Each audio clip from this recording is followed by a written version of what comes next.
Have you ever wondered what happens in a city when the sun goes down? Not in the bright, bustling parts, but in the shadows, where neon lights bleed onto wet asphalt and the silence is heavy with secrets. In Nocturne City, a place that never truly sleeps, they whisper of a figure who watches from the rooftops. They call him the Night Guardian. But he wasn't always a legend. He was once a boy named Elias Vane, heir to the Vane dynasty, the family whose fortune built half the skyscrapers that clawed at the city's gloomy sky. He lived a life of privilege, insulated from the grit and grime of the streets below. A life that was shattered in a single, fiery instant. A robbery, a dark alley, a blaze that consumed everything. The last thing he heard was the sound of his parents' voices, fading into the smoke and the sirens. The city that his family had built had taken them away. Elias vanished.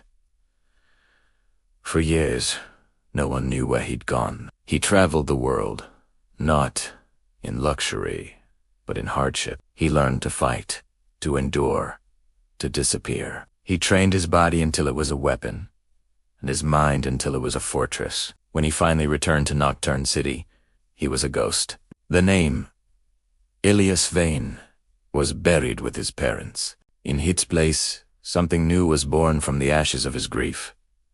By day, he was a phantom philanthropist. Using his inherited fortune, he funneled millions into shelters for the homeless, hospitals for the sick, and programs for at-risk youth. He operated through a web of shell corporations and false names. A silent benefactor, patching up the wounds of a city that was constantly bleeding. He knew that fixing the broken system required more than just money.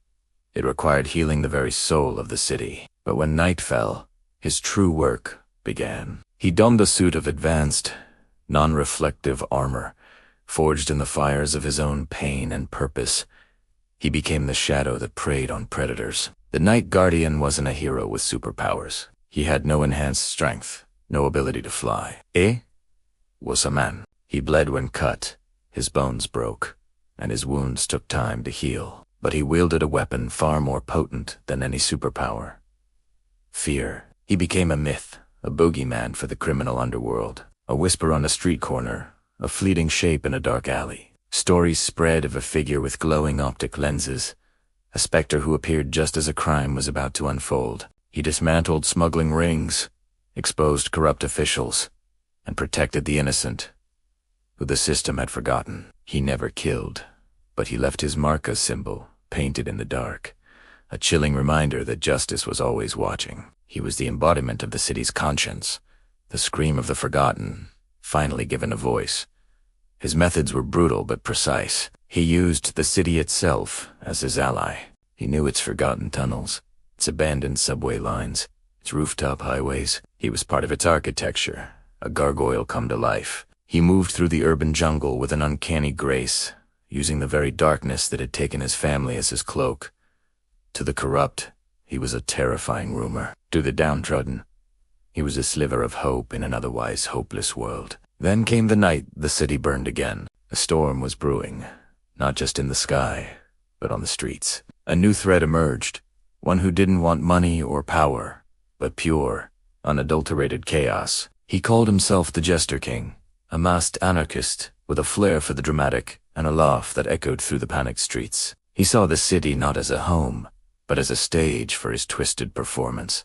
The Jester King's reign of terror began with laughing fires that consumed police cars and sent officers scattering. Drones swarmed the sky, not with weapons, but with holographic projectors, casting terrifying illusions of monsters and mayhem across the sides of buildings.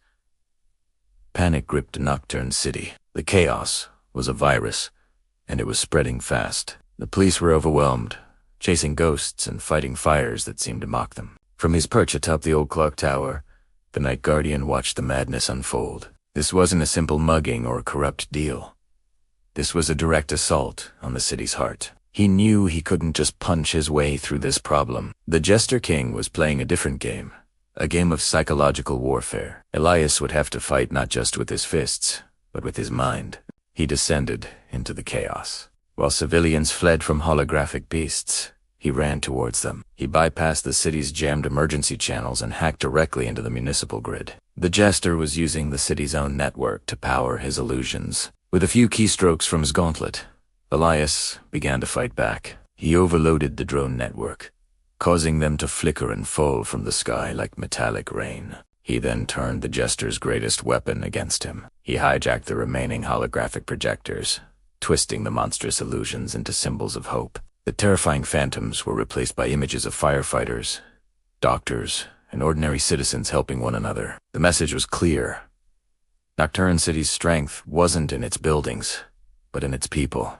The final confrontation took place in the Grand Plaza, under the torrential rain and the flashing emergency lights. The Jester King stood there, conducting his symphony of destruction, enraged that his masterpiece was being undone. The Night Guardian emerged from the smoke, not as a terrifying monster, but as a determined protector. The fight was a whirlwind of skill and strategy. For every cheap trick the Jester pulled, the Guardian had a counter. As the first rays of dawn pierced the storm clouds, the fight was over. The Jester King's mask lay shattered on the wet ground, his laughter finally silenced. The city, scarred but standing, saw a glimmer of light in its own darkness. Hope, it seemed, could grow even in the most shadowed places. Before the first police cars arrived, the Night Guardian was gone, melting back into the city's alleys. He vanished as quickly as he appeared. Today, the legend persists. Some say he lives in the abandoned tunnels beneath the streets,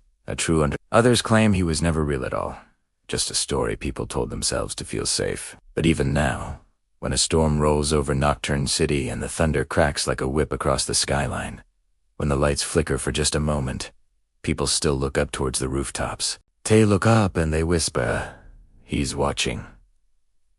Thank you so much for joining me on this journey into the shadows of Nocturne City. If you enjoyed this story, please hit that like button, and don't forget to subscribe for more tales from worlds both seen and unseen. Until next time, stay curious.